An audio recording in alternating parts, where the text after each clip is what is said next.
Hi guys, welcome to my channel. In today's class, we will continue with our reasoning part 2 of important question series for all competitive exam. हम reasoning का आज part 2 start करेंगे। Already मैं part 1 upload कर चुका हूँ। आप देख सकते हैं ये जो रीजनिंग की प्लेलिस्ट है इसमें ऑलरेडी पार्ट 1 अपलोड हो चुका है। आई होप आपने इसको देख लिया होगा और आपको सारे क्वेश्चंस क्लियर हो गए होंगे। अगर फिर भी कोई डाउट रह गया होगा तो आप कमेंट सेक्शन में शेयर कर सकते हैं। ये मैं आपको पहले भी बता चुका हूँ। अब बात करते हैं आज की क्लास की। आज की क्लास में भी मैं रिपीटेड मोस्ट फ्रिक्वेंटली जो क्वेश्चंस एग्जाम में पूछे गए हैं वही मैं आपके साथ डिस्कस करूंगा और इन क्वेश्चंस को हम सॉल्व करेंगे शॉर्ट ट्रिक से। तो चलिए स्टार्ट करते हैं आज की क्लास। स्टार्टिंग ही मैं बहुत इंटरेस्टिंग क्वेश्चन से कर रहा हूँ। आज की क्लास का जो हमारा फर्स्ट क्वेश्चन है ये वेन डायग्राम पर बेस्ड है। आपका क्वेश्चन ये आपकी what is the correct Venn diagram for the question given below. Options क्या है आपके पास? एजुकेटेड पीपल, अनएम्प्लॉयड पीपल और टीचर्स, यानी कि इन तीनों का यूज करके correct Venn diagram out of the following options क्या होगा। तो देखो, जब भी वेन डायग्राम का क्वेश्चन आता है आपको किस चीज का ध्यान रखना है कि जो भी चीजें आपको गिवन है, जो आपके पास ऑप्शंस गिवन है, यानी कि जिनको लेके आपको वेन डायग्राम बनाना है, उनका आपस में रिलेशन कैसे है। देखो, अगर मैं तीनों को आपस में जोड़ने की कोशिश करता हूँ तो इसमें जो जो एजुकेटेड पीपल, देखो जो टीचर्स होते हैं ऑब्वियसली वो तो एजुकेटेड पीपल होते ही हैं। तो सबसे पहले मैं जो सर्कल बना रहा हूँ वो मैं बना रहा हूँ एजुकेटेड पीपल का। This is the circle of educated people. This is the circle of educated people. अब टीचर्स जो होते हैं वो क्या होते हैं? Educated people. यानी कि कोई भी अगर टीचर होगा तो वो एक एजुकेटेड पीपल होगा। तो टीचर्स इसका मतलब एजुकेटेड पीपल के अंदर ही आएंगे। तो ये आपका टीचर का डायग्राम। अब तीसरा जो यहाँ पे टर्म गिवन है वो है अनएम्प्लॉयड पीपल। देखिए, अनएम्प्लॉयड पीपल की अगर हम बात करें तो जरूरी नहीं है कि जो बेरोजगार हो पढ़ा लिखा ही होगा। हालांकि हमारे देश में बहुत बार ये कहा जाता है कि भैया क्या है फायदा पढ़ाई लिखाई का, बेरोजगारी मिलती है। ये कुछ लोगों को लेके कहा जाता है कि जो पढ़े लिखे होने के बावजूद जिनको जॉब नहीं मिलती है। कुछ लोगों को लेके, सभी लोग सभी पढ़े लिखे लोग बेरोजगार नहीं होते। इसका मतलब ये है कि सभी जो भी बेरोजगार है इसका मतलब ये नहीं कि वो पढ़ा लिखा ही होगा। कुछ लोग ऐसे होते हैं जो पढ़े लिखे होने के बावजूद भी क्या होते हैं? बेरोजगार होते हैं। तो कुछ लोग का मतलब ये कुछ इस तरह से बनेगा। अब आप देख सकते हो ये हमारा डायग्राम रेडी हो गया है। ये क्या है आपका? ये रिप्रेजेंट कर रहा है एजुकेटेड पीपल को। ये ब्लू सर्कल रिप्रेजेंट कर रहा है टीचर्स को। और ये जो ब्लैक सर्कल रिप्रेजेंट कर रहा है ये अनएम्प्लॉयड पीपल को रिप्रेजेंट कर रहा है। अब इससे रिलेटेड आपको कौन सा ऑप्शन दिखाई दे रहा है? That is option D. That is option D. Is it clear? तो राइट आंसर क्या होगा? Option D. आई होप आपको आंसर समझ में आ गया होगा अच्छे से। गाइस, अगर आप अच्छे से प्रिपरेशन करना चाहते हो तो आपको एक चीज का ध्यान रखना है।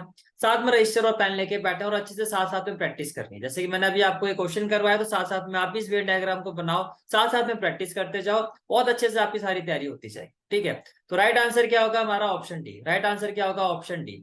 Is it clear? Right answer is option D. This is the right answer. Let's move to the next question. The next question is if 16 divided 4 is equal to 74, 24 divided by 7, 21 divided by 7 is equal to 33, 81 divided by 9 is equal to 99। तो आपसे पूछा जा रहा है कि 55 को अगर आप 5 से डिवाइड करोगे तो क्या आएगा। तो देखो, जब भी ऐसा क्वेश्चन आता है पहले तो ये जो गिवन पैटर्न है, ये जो गिवन पैटर्न है हमें इनको समझना होगा कि ये वैल्यूज कैसे आ रही है।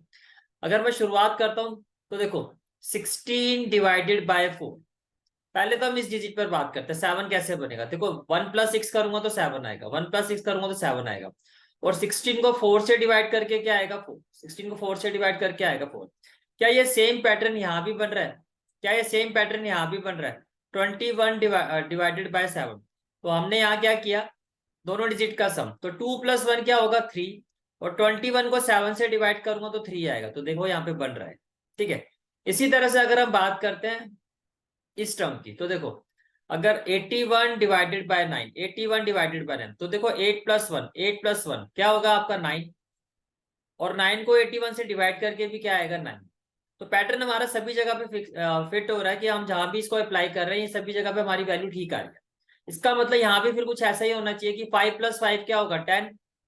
और 55 से अगर मैं 5 को डिवाइड करता हूँ तो क्या आएगा? 11। तो ये आपका आंसर होगा। तो right answer is option C. Right answer is option C. Is it clear? Let's move to the next question.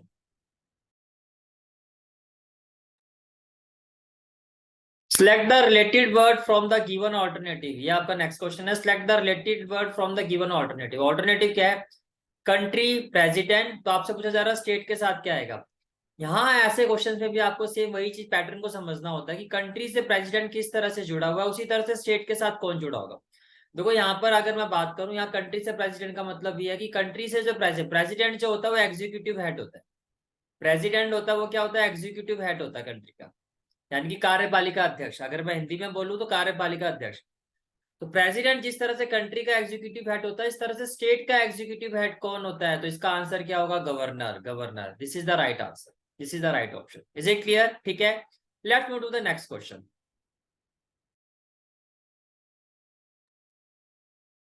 Next question is, select the option which is related to the third term in the same way as the second term is related to the first term। अब देखो यहाँ पर आपको ध्यान से समझना होगा, again हमें यहाँ पे पैटर्न को समझना होगा कि यहाँ पे पैटर्न किस तरह का बन रहा है। आपको क्या कहा जा रहा है?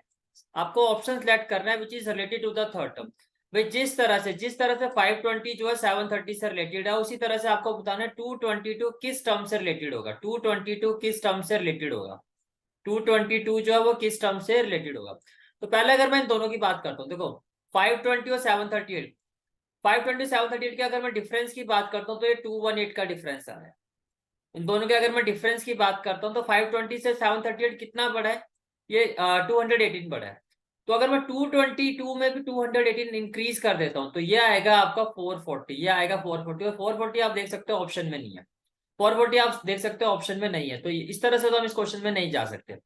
तो देखो फिर अब हम क्या कर सकते हैं? अब आप ये देखो कि 520 जो है किस नंबर का स्क्वायर है, क्यूब है, या किस नंबर का स्क्वायर है क्यूब के क्लोजेस्ट वैल्यू है। तो देखो कैन आई से दैट जो 520 जो होता है आपका वो 8 के क्यूब के क्लोजेस्ट वैल्यू होता है। कैसे? देखो 8 का क्यूब करूंगा तो क्या आएगा? 512, और 520 इसके आसपास की डिजिट है। और 512 में 512 में मैं क्या ऐड करूं कि 520 आ जाए 8। इसका मतलब जिसका ये क्यूब है वही मैंने इसमें ऐड किया, तो मेरे पास आ गया 520। इसी तरह से यहां देखते हैं 738, 738 क्लोजेस्ट किसके क्यूब के आसपास आता है? ये आता है 9। अगर मैं 9 का क्यूब करता हूं तो क्या आएगा? 729। और 729 में मैं क्या ऐड करूं कि 738 आ जाए 9। इसका मतलब अगेन जिसका ये क्यूब है वही मैंने इसमें ऐड किया, तो ये वैल्यू भी मुझे मिल गई। अब देखो 222, 222, अगर मैं 222 की बात करता हूं तो क्लोजेस्ट वैल्यू इसके आसपास, यानी किसका ये क्यूब है जिसके क्लोजेस्ट आता है? ये आता है 6 का क्यूब। 6 का क्यूब जो होता है, 6 का क्यूब जो होता है वो क्या होता है? 216। 216 में क्या ऐड करूं कि 222 आ जाए? Again 6, again 6। अब जरा पैटर्न को समझो, यहाँ 8 है तो उसके बाद 9 है, तो यहाँ 6 है तो 6 के बाद क्या होना चाहिए? 7।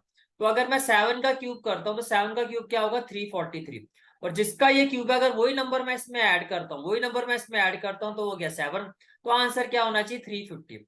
आंसर क्या होगा आपका? 350। तो the right answer is option C, right answer is option C. Is it clear? ठीक है, so guys this is for today's class. I hope you like this class. Before the completion of this class मैं एक चीज आपको और clarify कर देता हूँ। Already maths competitive exam series में मैं 39 लेक्चर अपलोड कर चुका हूँ, 39 लेक्चर। सभी प्लेलिस्ट के लिंक जो है आपको डिस्क्रिप्शन बॉक्स में मिल जाएंगे। ये लास्ट लेक्चर मैंने अपलोड किया था जो आप देख सकते हो कि पार्ट 39 है मैथ्स कॉम्पिटिटिव एग्जाम सीरीज का। तो ऑल्टरनेट डेज में मैं लेक्चर अपलोड कर रहा हूँ, एक दिन मैथ्स कॉम्पिटिटिव एग्जाम सीरीज का लेक्चर अपलोड करूंगा, एक दिन रीजनिंग का करूंगा। आपको साथ साथ में अच्छे से मेरे साथ तैयारी कर, ठीक है। So guys if you like this lecture do like share and subscribe my channel and don't forget to press the bell icon. Bell icon press करने से क्या होगा कि जो भी लेक्चर मैं अपलोड करूंगा उसका नोटिफिकेशन आपको मिलता रहेगा। Thanks and have a great day.